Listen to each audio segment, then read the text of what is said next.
Lately, there have been a lot of people that are complaining of a new crime. They complaining that they can't sleep, that they're being attacked, that they having their lives being destroyed, and they have a name for this sort of thing. They call it gang stalking, or organized stalking, or electronic harassment.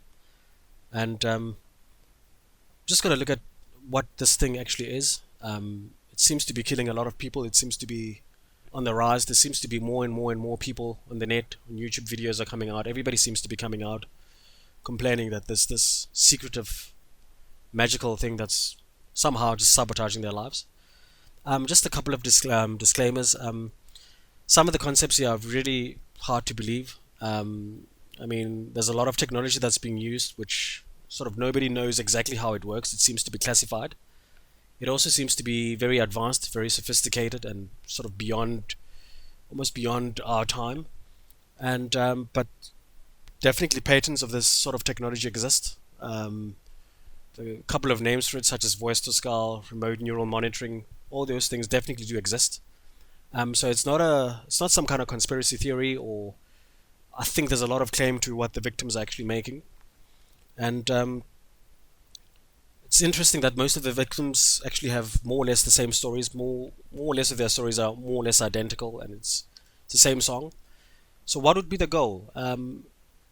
It's well, I mean, in one word, it's money. Where there's money, where there's crime, where there's an opportunity to sort of commit a crime without getting caught, that would give a criminal an incentive to come out and use the technology to sort of kill somebody. Um, so it is definitely a white collar crime because it cuts through all different sections of society. It's beyond just somebody walking to somebody and shooting them, running off with their car, or some strange hacker going into a bank account and taking off and running off with a whole lot of money. So it's actually white collar crime, and it's actually well organized as well. Um, it seems to drag a lot of people into this because many people can profit, and it does have a high success rate because it's a kind of crime which is very difficult to explain. It's very difficult to sort of when you don't go through this sort of thing, it sounds unbelievable. It sounds impossible. It sounds like there's no way that you could be going through this sort of thing. There's no way that somebody could kill you or deliberately sabotage your life just to make money. Um, so the intent there is to kill the victim without leaving any kind of evidence. And obviously, if you're gonna do this without using a gun, if you're gonna do this sort of thing without using any kind of direct weapon, or if you're gonna do this without using any kind of face-to-face method, you're probably gonna have to go about it the long rounded way, which is systematically to destroy everything that makes a person. That might be his income. If you kill a person's income, obviously everything falls from there. It's like the whole apple cart just goes falling down. Um, if you don't stop at the person's income and then you actually go after his relationships, you destroy the person's social stature. If you can systematically put somebody under depression, if you can get the person to be crazy, if you can destroy his vital organs such as kidney, lungs, you can destroy his brain. Um, that would be a way over maybe a couple of years killing somebody without leaving some kind of hardcore evidence, because all of these things could be blamed on the victim. If you don't have a job, it could be a victim's fault. If a victim is mentally ill, there are a whole lot of other mental illnesses that are well known, such as schizophrenia. Um, if a victim is involved in some kind of scandal, maybe is labeled a pedophile, or maybe is labeled a drug addict. All those kind of things are sort of common and could easily be blamed on the victim. So if, as a somebody who wants to kill a person for profit, or who wants to take away somebody's life for profit, if you can simulate all of these sort of events, if you can simulate all of these scenarios that seem like they're real life, then you pretty much get away with murder for free. Um, all of this sort of gang stalking, organized stalking, electronic harassment, voice to skull, remote neural monitoring, these are all terms that are being used, and it's all attacks that are done from a distance. So the perpetrator is not actually in direct contact with the victim, and so as a victim trying to explain this sort of thing to somebody else, or trying to come out, or trying to tell somebody about it, you would come across as crazy, you would come across as delusional, you will come across as imagining things that are not there. And again, if you just look back, as if you have got no income, you've got no relationships, and you are constantly under stress 24 hours a day, and if there's somebody who's constantly, deliberately destroying every part of your life, um, there's a good chance that you'll have zero chance of survival. Simply because the person, the human body, the human system wasn't created for stress. It wasn't created for to live under those kind of circumstances. Um, the other good thing for the perpetrator or the enemy who's carrying out this sort of attack, it's all done from a distance. There's no way that a victim can identify him. There's no way that a victim can come along and take him to court. So as a perpetrator, it's could even open a business. I could even do this a number of times. I could even rinse and repeat this formula of somehow making a profit, somehow making money, somehow killing people for profit, carried out on 1,000 victims. Um, so organized stalking, gang stalking, electronic harassment, it's not something that a sort of an average Joe criminal is going to do. It's not a quick scheme. It's well organized for one. To carry this sort of thing out usually takes, you need a lot of people. You need a lot of sort of stalkers that are employed 24 hours a day to sort of hack into the guy's computer, to sort of follow the guy everywhere, to simulate, to just constantly put this guy under a lot of stress. This is going to have to happen on a 24-hour basis throughout the rest of his life. And therefore, it's very expensive. Some members of the community are also maybe dragged into this whole spat of destroying this guy, killing him, gagged. There's a word called gagged, so a lie is being told to them, but they've been manipulated into believing that sort of lie. So gang stalking, organized stalking, electronic harassment it's real. It takes a lot of detailed planning. It takes a lot of detailed discipline. It's not a quick murder. It's not like shooting somebody quickly and running off and hoping that never to get caught. The perpetrators really do play dirty. They play in the most ruthless, heartless, in the most inhumane, in the most immoral way possible. There's a range of tricks they're playing. It's not just physical abuse. It's not just physical harm, but they're actually using advanced technology which might have been even used in the military. So it's technology that nobody's ever going to know about. It's technology that, for the time being, it's mostly a secret. It's mostly the rest of society does not know what would have hit them.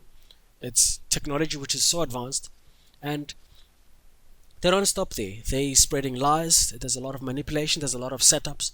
There's a lot of lying to the public. There's a lot of lying to the family. There's a lot of lying to friends, and it's sinking to the lowest level just to kill the person, doing everything, ensuring that this person dies, for one, which is the main goal, but dying in a way that it would not seem like a crime was committed. It would not seem like murder.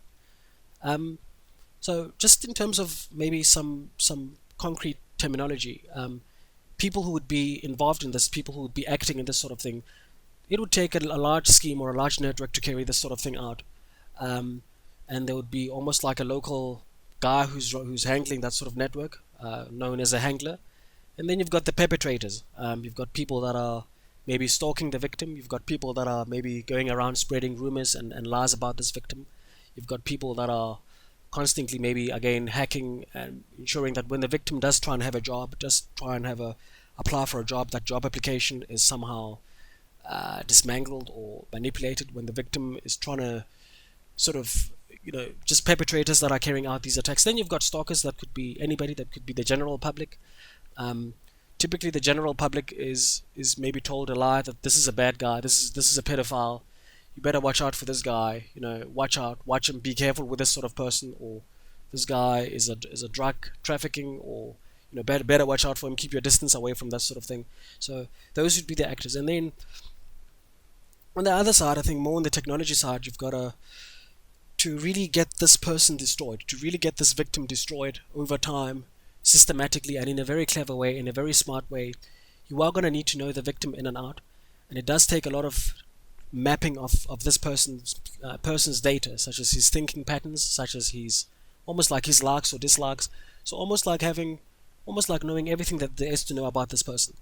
There is also technology, voice to skull or artificial telepathy.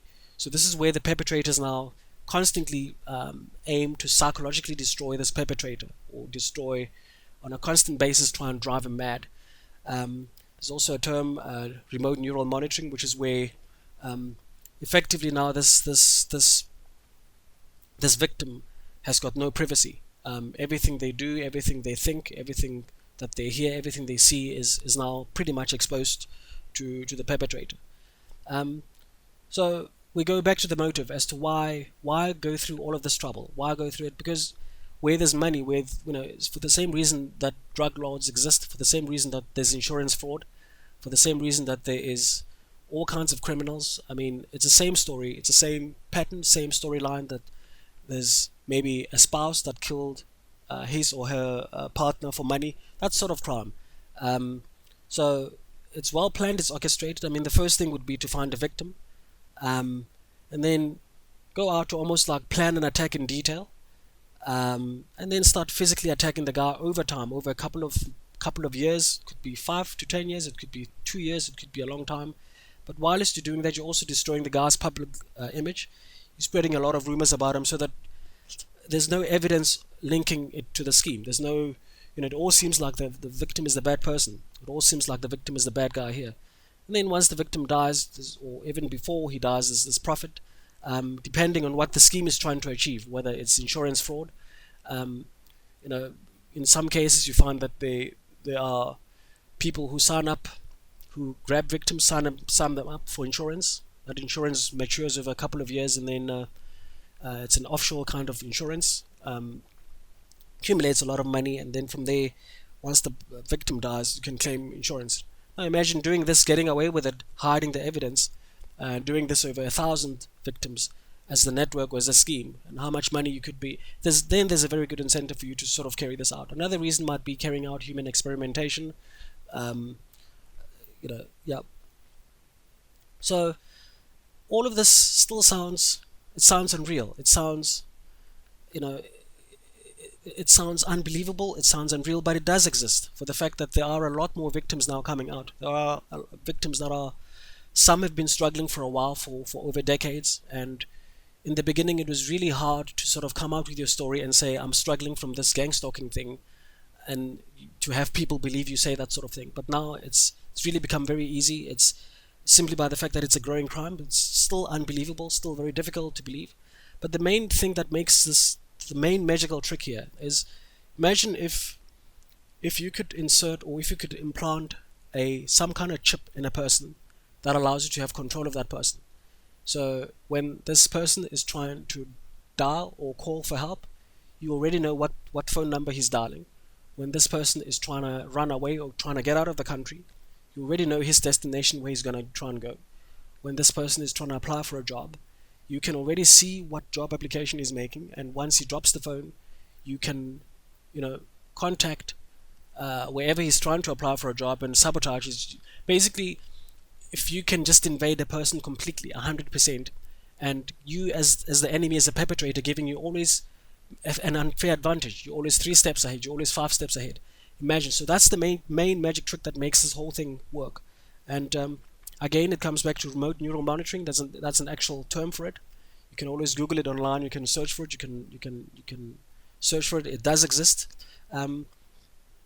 Basically, what it is, it's at this stage nobody really knows. It's classified information. It's classified technology, but it's just having access to somebody else's nervous system, where you can manipulate his body, you can see his senses, you can see everything that he sees, you can hear everything that the person hears. The person is basically now like just a robot right now.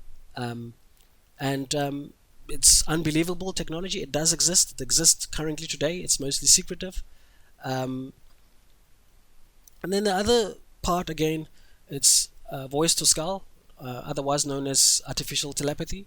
So this is where the perpetrators now are trying to project realistic sounds into your head. So as a victim, you wouldn't know. You wouldn't be able to tell the difference if the sound coming behind me is a real person, or if it's a projected sound, or because it's almost an illusion. It's an advanced technology that sort of makes you believe stuff.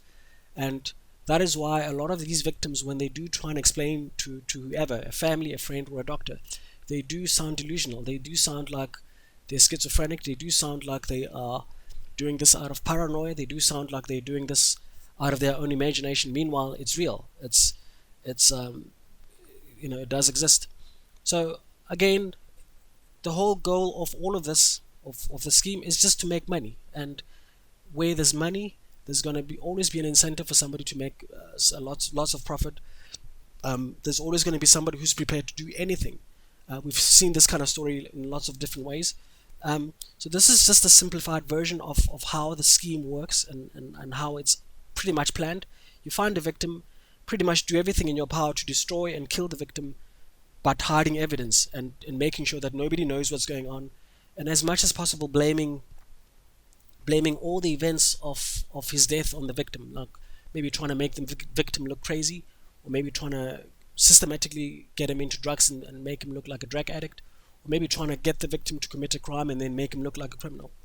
But in a slightly more detailed view, I mean, you find a victim, and one of the first things that the perpetrators are going to do is that they're going to inject that technology inside of the victim, remote neural monitoring, so that they can spy on this guy. They can pretty much start spying on this victim to learn more about this victim, sort of to plan out.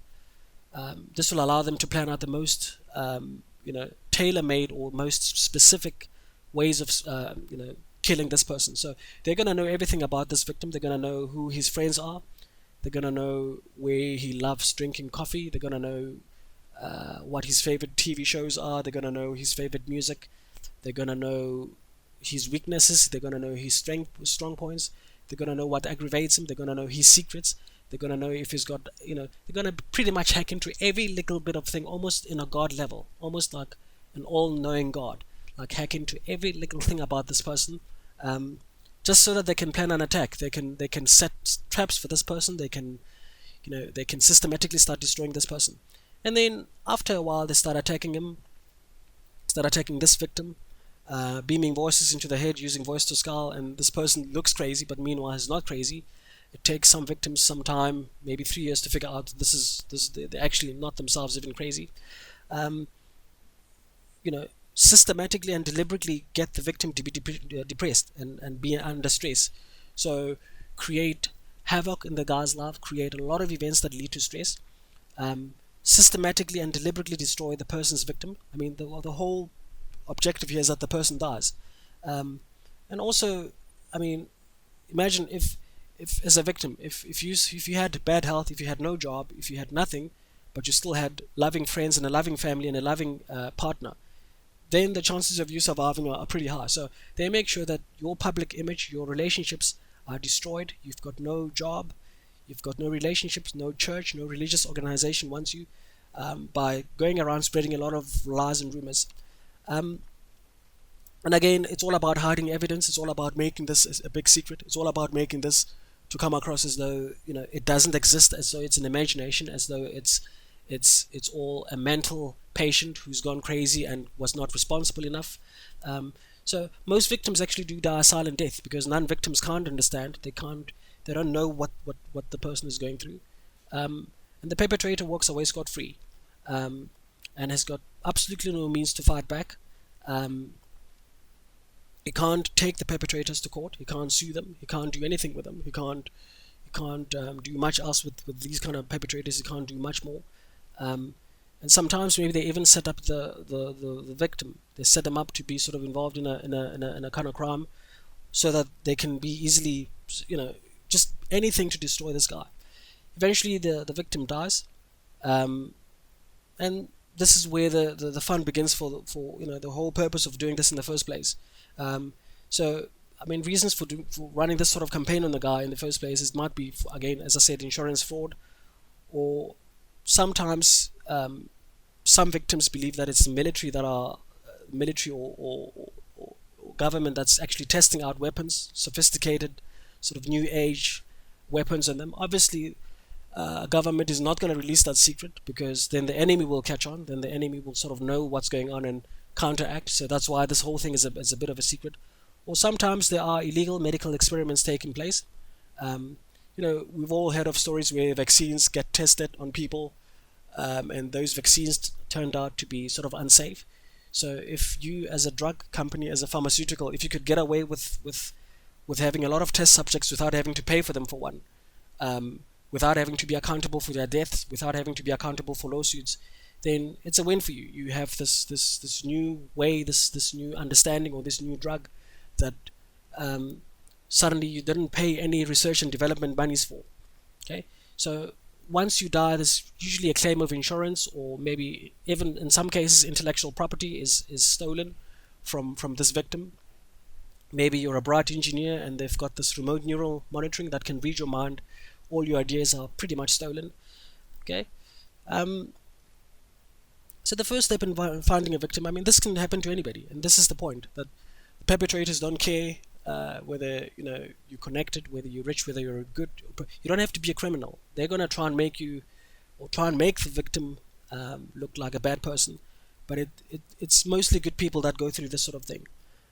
So part of finding the victim again is trying to just, the main thing that makes this whole thing work is as long as the bad guy can see or has invaded the person and has got sort of tracks the person's every move 24 hours a day, doesn't miss a single second. So the first step, and also in finding a victim, they start almost in a way downloading human data into some kind of system, like knowing his likes and dislikes and knowing everything that there is to know, and they actually do study a victim for months. So they don't start attacking immediately. They silently stalk you for a couple of months, even years, before, until they're absolutely sure that once they start attacking, you're going to fall down. Of course, they're going to start attacking at some point, and it's usually with voices in the head, or voice to skull, which is why there's suddenly now a high number of people that are diagnosed with schizophrenia. And there are some physical symptoms as well. There's a long list of them, like having headaches, always having fatigue. So all of these things look natural, but it's just if you don't have a history of these sort of things, and it all suddenly starts, and then there's a problem. Fatigue, you're having memory problems, you always, maybe appetite is being controlled, or there's just a sense of negativity that's not going away. There's a prolonged sense of bad stuff happening. I mean, the attacks are just simply to overload the victim's senses to a point where the guy can almost crash. So it's the society is dragged into it, and there's also physical pain that's doing a lot of this. So victim stands no chance of surviving. The critical part here is to not just destroy the guy and have him be able to sort of go out and have a social life and be, get his energy back, but they also destroy his public image. So no victim, the victim doesn't have an ally, basically. Is isolated, and there's a lot of guilt, there's a lot of shame, there's a lot of feeling bad and feeling, and no outlet, not even a religious outlet, not even a church, nothing will want this guy. There's no job, there's no support system, there's absolutely nothing for this victim, and it's a slow death. It's a slow death, which is very painful, which is every minute of, once you become a victim, I mean, every single minute becomes hell, almost, in a way. Slow death where rational thinking is destroyed. You're not getting better with time, and in most cases, I think perpetrators create these instances to maybe even coach the victim to commit suicide. I mean, again, leaving no trace, leaving no evidence behind. If you killed yourself, then it's all your fault. I mean, it's not the perpetrator's fault that you killed yourself. So eventually, the victim does die. Obviously, nobody's not gonna know, because most of society isn't clued up as to that this crime actually exists, and the perpetrator walks away scot-free, and they can easily go to the bank and commit a lot of these crimes time and time and time again. So again, to look at this picture, it's all about just destroying the victim, using voice to skull, which is non-stop voices in the head. So if somebody does complain of hearing voices, it's not necessarily schizophrenia, it's not necessarily a mental illness. It might actually be something else. If they are convinced that they're not crazy, then you should probably take their word for it. There's also remote neural monitoring, which is almost like a GPS and video, and implanted GPS and video inside of you. You can almost think of it as all your senses being taken over. Then there's directed energy weapons, which are pretty much just radiation, literally killing your organs. Then there's gang-stalking involved. Gang-stalking tries to pollute the victim's relationships, pollute every single one of them, involve everyone from it doesn't matter who it is, whether it's family, whether it's friends, whether it's religious outlets. Basically pollute all relationships as much as possible. And what what basically the perpetrators do to the victim when they're alone, they systematically injecting them with depression, sabotaging their thinking, just killing them in every. I mean, this is overkill, literally. I mean, to use the word in an ironical way, it's literally overkill. That as a person, you're physically destroyed, your finances are destroyed, your friendships are killed emotionally. You have got no chance. There's no day of rest. The only option that will be left over is usually suicide. Um, okay, so again, gang stalking or organized stalking is a very sad story. Electronic harassment. It's a very very sad story. It's you know it's a crime. I mean, above everything else, it's killing a human being. It's destroying a human being. It's destroying a person. Um, and the saddest thing is that the person is left no means to fight back. There's no means. There's no day of peace. There's no means for the victims to get justice.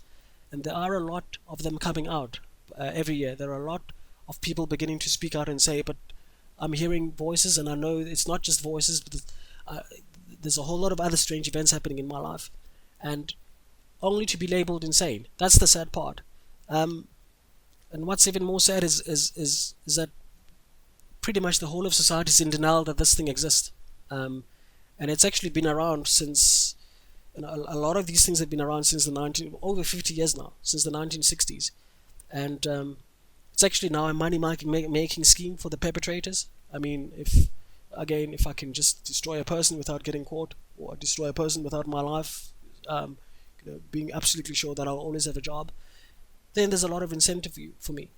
And the other thing that's happening lately is that a lot of young people are getting recruited to sort of take part in this sort of thing, because it's technology based, it's very app based, it's very stock based, it's very social media based.